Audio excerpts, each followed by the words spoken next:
Gracias por el pase, yo Mira y Leo, y bienvenidos a Tu Vía, el programa intercultural que conecta a Tübingen y Vía El Salvador. El día de hoy vamos a hablar un poco sobre el clima en Alemania y en Perú, y después sobre el sistema político en los dos países. Además, también echaremos un vistazo a la situación política actual. Pero primero empecemos con el clima. Alemania tiene un clima templado, oceánico y continental, caracterizado por 4 estaciones bien diferenciadas. Primero hay la primavera, que es de marzo hasta mayo. Ahí tenemos las temperaturas comienzan a subir, normalmente están entre 5 y 20 grados. Es una estación de transición con lluvias ocasionales. En algunas regiones los campos y bosques florecen, lo que genera paisajes muy coloridos y atractivos para el turismo. Después sigue el verano, de junio a agosto. Los veranos son generalmente cálidos, con temperaturas entre 20 hasta 30 grados, aunque en olas de calor pueden superar los 35 grados. Las tormentas de verano son comunes, especialmente en el sur y este del país. En esa época los días son largos, con hasta 16 horas de luz solar, lo que favorece actividades al aire libre. Por ejemplo, en verano el sol primero se pone a las 9 de la tarde. Después sigue el otoño, que es de septiembre hasta noviembre. Se caracteriza por temperaturas frescas, por ejemplo entre 5 y 20 grados, vientos fuertes y aumento de la precipitación. Los bosques se tornan de colores otoñales, lo que atrae a muchos turistas a zonas rurales y montañosas. Después viene el invierno, que es entre diciembre y febrero. En el norte y oeste los inviernos son más suaves, con temperaturas entre menos 5 hasta 5 grados, mientras que en el sur y este pueden ser más fríos, con temperaturas bajo cero en las noches, y en las noches pueden ser más frías hasta que menos 15 grados, y también hay nieve, especialmente en los Alpes. En muchas ciudades alemanas se celebran mercados navideños tradicionales acompañados de nieve y ambiente festivo. Pero también hay algunos posibles desastres naturales. Puede haber tormentas severas, inundaciones en los ríos Rin y Elba, y ocasionalmente también nevadas extremas en el sur. Las inundaciones suelen ocurrir en primavera y verano, cuando las lluvias intensas y el deshielo aumentan el caudal de los ríos. Entre diciembre de 2023 y comienzo del año 2024, por ejemplo, hubo bastantes lluvias fuertes en el norte que causaron varias inundaciones.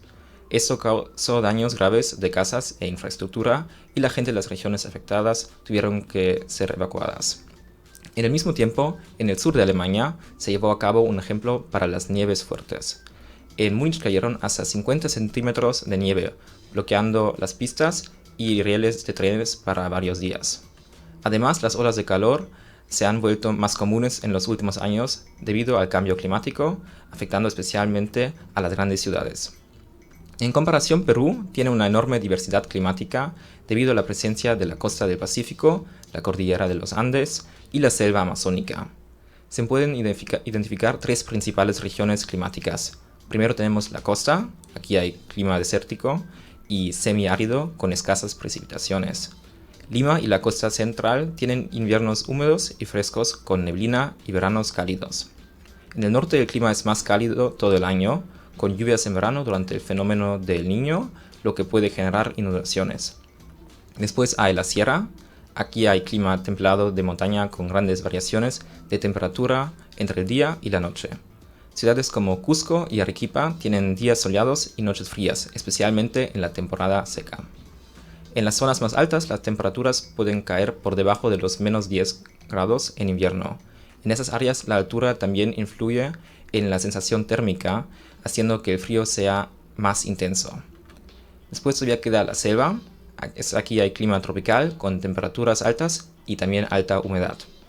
2 estaciones principales. Hay la temporada de lluvias, que es de noviembre hasta abril, con fuertes precipitaciones, y hay la temporada de seca, de mayo hasta octubre, con menos lluvia, pero temperaturas elevadas.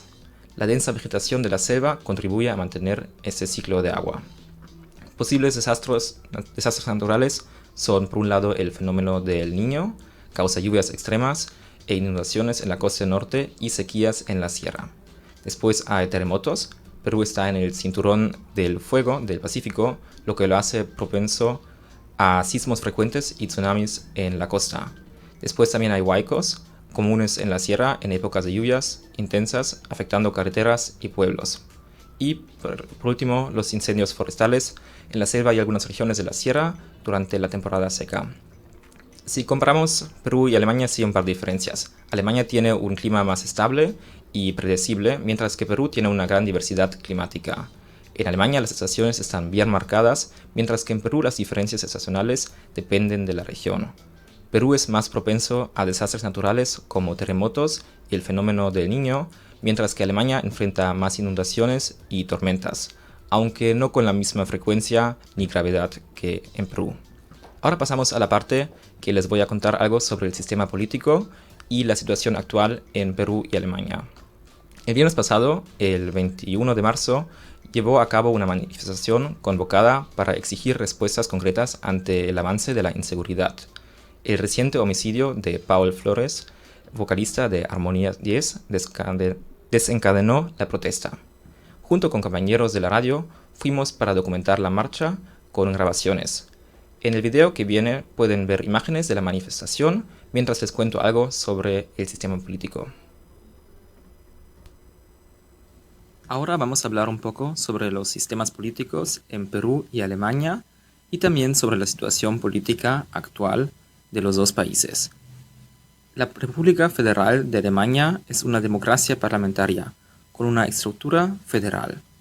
El sistema político se basa en la Ley Fundamental de 1949, que sirve como constitución del país y establece los principios fundamentales de la democracia alemana. Esos principios incluyen, entre otros, el Estado de Derecho, la separación de poderes, el federalismo y la economía social de mercado.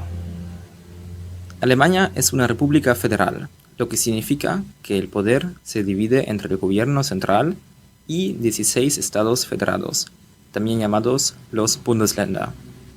El sistema político sigue varios principios fundamentales. Primero, la democracia. El gobierno se legitima a través de elecciones y las decisiones políticas se basan en mayorías. Estado de Derecho. Todas las acciones del Estado deben cumplir con la ley y los derechos ciudadanos están protegidos por la Constitución. Separación de poderes. El poder se divide en legislativo, legislación, ejecutivo, que es el gobierno, y judicial, la justicia. Federalismo. Los estados federados tienen competencias propias, especialmente en educación, policía y política cultural. Y finalmente, el Estado social. El Estado tiene la tarea de garantizar la justicia social y promover el bienestar de los ciudadanos. Las instituciones más importantes del sistema político son los órganos constitucionales que desempeñan diversas funciones en el proceso político. Por un lado hay el Bundestag. El Bundestag es el órgano central de la legislación y el único organismo elegido directamente por el pueblo a nivel federal. Los diputados son elegidos cada 4 años en elecciones generales, libres, secretas e iguales. Sus principales funciones son legislar, elegir el canciller federal, controlar al gobierno y planificar y aprobar el presupuesto federal. Después hay el Bundesrat. El Bundesrat representa a los estados federados y juega un papel importante en la legislación. Cada estado envía representantes designados por los respectivos gobiernos estatales. Las leyes que afectan los intereses de los estados deben ser aprobadas por el Bundesrat. Después hay el presidente federal. El presidente federal es el jefe de Estado de Alemania. El presidente federal es el jefe de Estado de Alemania, pero su papel es principalmente representativo. Es elegido por la Asamblea Federal por un periodo de 5 años y puede ser reelegido una vez. Sus funciones incluyen nombrar al canciller y a los ministros, firmar leyes y representar a Alemania a nivel nacional e internacional. Además, hay el gobierno federal. El gobierno federal está compuesto por el canciller y los ministros federales. Forma el poder ejecutivo y es responsable de la dirección política del país. El canciller es elegido por el Bundestag y define las directrices de la política. Los ministros dirigen los distintos ministerios, como finanzas, defensas, salud y mucho más. Después hay el Tribunal Constitucional Federal. El Tribunal Constitucional Federal es el máximo tribunal de Alemania y supervisa el cumplimiento de la ley fundamental. Puede declarar inconstitucionales las leyes y protege los derechos fundamentales de los ciudadanos. Alemania utiliza un sistema de representación proporcional personalizada que combina elementos de voto mayoritario y proporcional. Los ciudadanos tienen dos votos. El primer voto, que es la elección de un candidato directo en la circunscripción electoral. Hay 299 circunscripciones en total. Y el segundo voto, que determina la distribución de escaños en el Bundestag según los partidos. Los partidos deben obtener al menos el 5% de los segundos votos o 3 mandatos directos para ingresar al Bundestag. Eso también se llama la cláusula del 5%. Alemania tiene un sistema multipartidista en el que algunos partidos desempeñan un papel central. Entre los más importantes se encuentran la CDU o CSU, que es la Unión Demócrata Cristiana, la SPD, que es el Partido Socialdemócrata de Alemania, el Bündnis 90, o también llamado Die Grünen, que significa los verdes, es el partido ecologista y progresista. Después la FDP, que es el Partido Democrático Liberal de orientación liberal económica. La AfD, que es la Alternativa para Alemania, es un partido populista de derecha. Y Die Linke, o traducido la izquierda, que es el partido de izquierda socialista. Las coaliciones suelen ser necesarias para formar mayorías de gobierno, ya que rara vez un solo partido obtiene la mayoría absoluta. El sistema político alemán se considera estable, pero enfrenta varios desafíos, como la fragmentación política creciente. La mayor presencia de partidos en el Bundestag dificulta la formación de coaliciones. Después, el populismo. El aumento del poder de partidos extremos representa un reto para el sistema político establecido. Y la integración europea. Alemania debe equilibrar sus intereses nacionales con las exigencias de la UE. Ahora vamos a echar un vistazo al sistema político de Perú. El sistema político de Perú es una república presidencialista unitaria, lo que significa que el poder está concentrado en el gobierno central y el presidente tiene una función destacada en la dirección del país. La Constitución actual, aprobada en 1993, establece los principios fundamentales de la organización política y la estructura del Estado peruano. A continuación, analizamos los principales elementos del sistema político peruano. Perú es un Estado unitario, lo que significa que el poder político está centralizado y no se divide en estados o regiones autónomas con competencias legislativas propias. Sin embargo, existe un proceso de descentralización donde los gobiernos regionales y municipales tienen algunas competencias administrativas. Los principios fundamentales del sistema político peruano incluyen la democracia representativa. Los ciudadanos eligen a sus representantes mediante elecciones periódicas. Separación de poderes. El Estado se divide en los poderes ejecutivo, legislativo y judicial. Estado de Derecho. Todas las acciones del Estado deben regirse por la Constitución y las leyes. Y la economía social de mercado. Se busca un equilibrio entre el libre mercado y la regulación estatal para garantizar el bienestar social. Ahora los poderes del Estado. Por un lado hay el poder ejecutivo.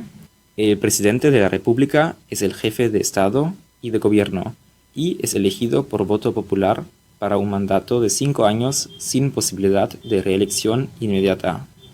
Sus principales funciones incluyen dirigir la política general del gobierno, representar al país en asuntos internacionales, promulgar leyes y reglamentos, nombrar ministros y otras autoridades y declarar estados de emergencia si es necesario. El presidente cuenta con el apoyo del Consejo de Ministros, liderado por el presidente del Consejo de Ministros, quien coordina la labor del gabinete. Por otro lado, hay el Poder Legislativo. El Congreso de la República es unicameral y está compuesto por 130 congresistas elegidos por voto popular cada 5 años. Sus funciones incluyen aprobar leyes, fiscalizar al Ejecutivo, aprobar el presupuesto del Estado, ratificar tratados internacionales y destituir al presidente a través de la vacancia por incapacidad moral. En los últimos años, el Congreso ha desempeñado un papel clave en la crisis política, destituyendo a varios presidentes. Y por último, hay el Poder Judicial. El Poder Judicial garantiza la aplicación de la ley y la protección de los derechos ciudadanos. Está compuesto por el Corte Supremo de Justicia, que es el máximo órgano judicial. Los Cortes Superiores administran justicia en las regiones. Juzgados especializados y mixtos atienden casos en primera instancia. Y el Tribunal Constitucional se encarga de interpretar la Constitución y resolver conflictos constitucionales. El sistema judicial peruano enfrenta problemas como la corrupción y la demora en los procesos judiciales. El sistema electoral peruano es regulado por el Jurado Nacional de Elecciones, la Oficina Nacional de Procesos Electorales y el Registro Nacional de Identificación y Estado Civil. Las elecciones son obligatorias para ciudadanos entre 18 y 70 años. Perú tiene un sistema multipartidista con una gran fragmentación. Algunos partidos tienen ideologías definidas, pero muchos son organizaciones creadas en torno a líderes individuales. Esto genera problemas de gobernabilidad y dificulta la formación de mayorías estables en el Congreso. Aunque Perú es un estado unitario, existe un proceso de descentralización que otorga autonomía administrativa y economía a gobiernos regionales, hay encargados de la planificación y desarrollo de las regiones, y gobiernos locales, municipios provinciales y distritales con funciones en educación, salud y seguridad. Sin embargo, muchas decisiones importantes siguen centralizadas en Lima, lo que genera descontento en provincias. El sistema político peruano enfrenta varios problemas estructurales, como la inestabilidad política. En los últimos años ha habido constantes crisis con presidentes destituidos y enfrentamientos entre el Ejecutivo y el Congreso. Por otro lado, hay mucha corrupción. Varios exmandatorios han sido investigados o encarcelados por casos de corrupción. Por otro lado, hay la fragmentación partidaria. La falta de partidos sólidos dificulta la gobernabilidad y genera crisis frecuentes. Y por último, la desconfianza ciudadana. La población muestra un alto grado de desconfianza en las instituciones políticas y el sistema electoral. Ahora echemos un vistazo a la situación política actual del Perú. Perú atraviesa una crisis política e institucional prolongada, caracterizada por la inestabilidad gubernamental, al descontento ciudadano y problemas en materia de seguridad y economía. La constante rotación de presidentes en los últimos años y la falta de reformas estructurales han generado un clima de duda en el país.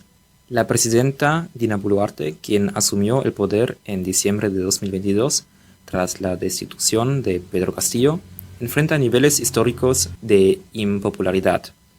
Según encuestas recientes, su aprobación se encuentra por debajo del 10%, reflejando la insatisfacción generalizada de la población. En un intento por estabilizar la situación, Boluarte ha convocado elecciones generales para el 12 de abril de 2026 con el fin de elegir un nuevo presidente, diputados, senadores y representantes del Parlamento andino. Sin embargo, esta decisión ha sido criticada por varios sectores políticos y sociales, quienes demandan elecciones anticipadas para poner fin a su mandato lo antes posible. En los últimos meses, el gobierno de Boluarte ha estado envuelto en diversos escándalos de corrupción. La Fiscalía de la Nación ha iniciado investigaciones por presuntos actos irregulares relacionados con contrataciones estatales y el uso de fondos públicos. La situación se agravó con el allanamiento de la vivienda de la presidenta, lo que generó una crisis dentro del Ejecutivo y una mayor desconfianza en su gestión. Por otro lado, varios ministros han renunciado en medio de acusaciones de corrupción y falta de transparencia, lo que ha debilitado aún más al gobierno. La ausencia de liderazgo sólido y la percepción de que el Ejecutivo no está tomando medidas efectivas contra la corrupción han intensificado el malestar ciudadano. La delincuencia y el crimen organizado han aumentado drásticamente en el último año. En 2024 se registraron 2.057 homicidios, un incremento significativo en comparación con los 1.506 del año anterior. Las extorsiones, secuestros y ataques a empresarios y comerciantes han generado un clima de inseguridad en varias regiones del país, especialmente en Lima, Trujillo y el norte del país. El gobierno ha declarado estados de emergencia en diferentes distritos para intentar frenar la violencia, pero las medidas no han logrado contener el avance de bandas criminales ni la percepción de inseguridad de la población. A su vez, la confianza en las fuerzas del orden se ha debilitado debido a denuncias de abuso de poder y falta de eficiencia en la lucha contra la delincuencia. La crisis política ha tenido efectos negativos en la economía. En los últimos meses, el crecimiento económico ha sido menor al esperado y la pobreza ha aumentado, afectando a sectores vulnerables de la población. La calificación crediticia del país ha sido degradada debido a la inestabilidad institucional, lo que podría dificultar futuras inversiones y el acceso a financiamiento internacional. El desempleo y la informalidad siguen siendo problemas estructurales. Se estima que más del 70% de la población económicamente activa trabaja en la informalidad, sin acceso a derechos laborales ni seguridad social. A pesar de algunos intentos del gobierno por incentivar la inversión y la generación de empleo, la duda política sigue desalentando el crecimiento económico.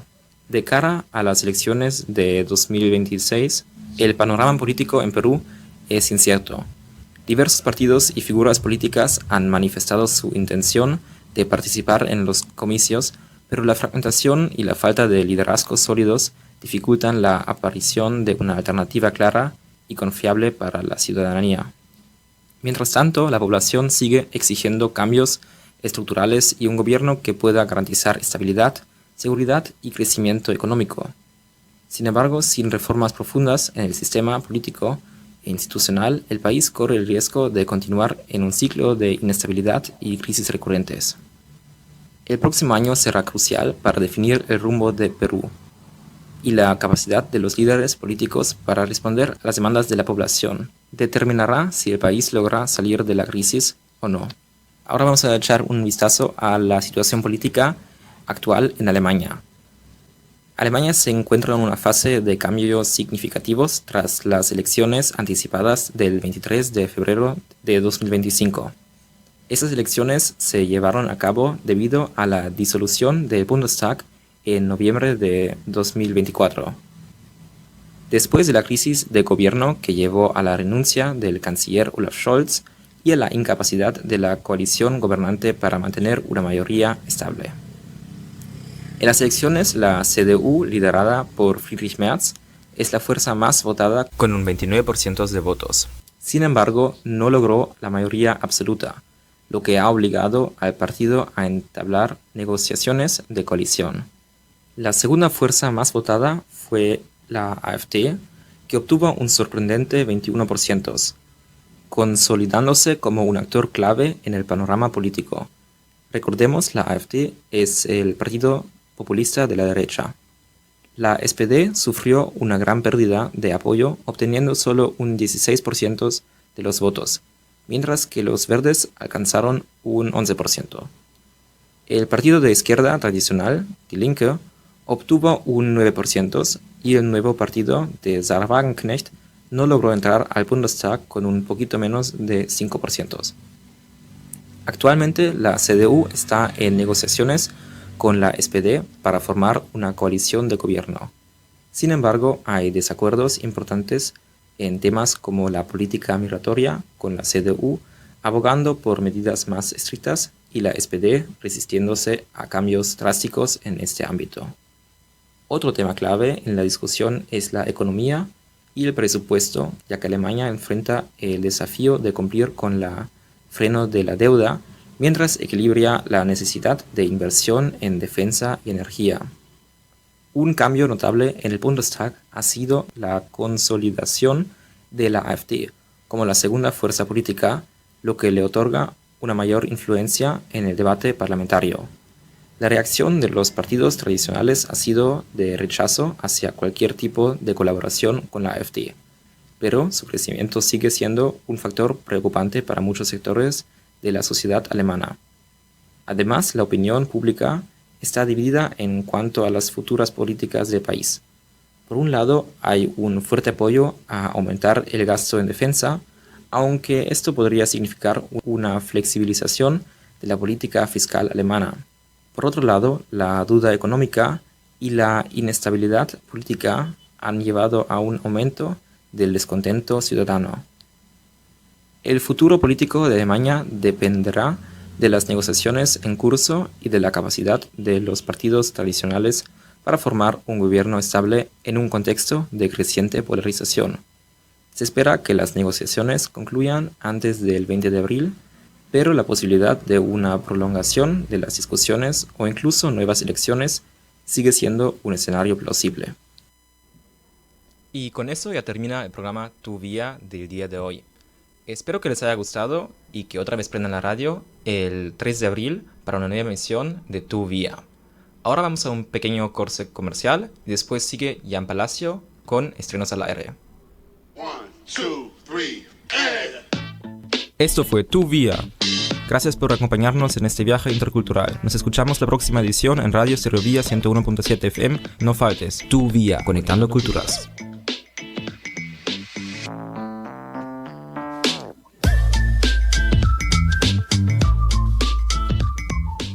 Estéreo Villa.